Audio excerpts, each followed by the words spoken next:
The chess analogy is so interesting because that was a moment in time where the human general, computer lieutenant worked well. Behzod, I think your example is really good, especially for someone who's learned in the space. You're like, this is good ideation for someone to respond to and can learn from.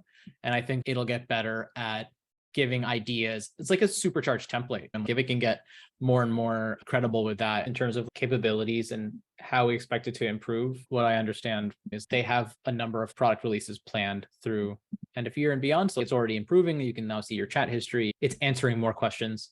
So it's making improvements iteratively currently. So the capability is going to probably quickly improve. And I think that's why it's kind of interesting to prognosticate on this, because it's like, it's not, what can I do with this hammer? It's like, what can I do when this becomes a full construction robot? Yeah, I think for me, the question that I anticipate being asked is, how can this be used in the process? And so I was like, I want to start playing with it to have some sort of sophisticated answer. You need someone who can interpret the answers, right? We don't need people to keep reinventing the wheel. There's plenty of stuff that already exists. And so it's like, how do we tap into human knowledge in a way that lets us start?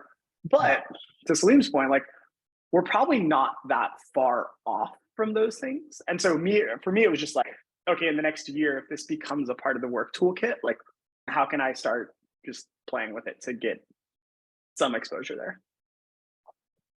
I think there's probably a world where AI synthesis is something where we are regularly feeding things in there, assuming we tune to the inputs. And I think as the tools mature, what we're going to see is people are going to throw this at everything and it's going to be garbage.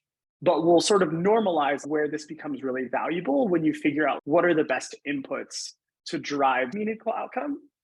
And I think we're probably just in 2 iterations of OpenAI's model. An example of a friend's company that does AI written SEO. He worked in SEO for a long time, so he can control the inputs. And he's like, I know what the primitives are I need to give the system, and I can give you higher quality outputs or more cost-effective outputs. I think that's where you see this division of first you codify, then you code, do, and then you document. As we get better at the documenting, we don't need as many people to do, except when the doing changes. So you're going to get more and more people who can just strategically run these things in the background. I can give you the inputs and I can control more and more of a system because I have a trusted system that does the work, given me playing Puppet Master.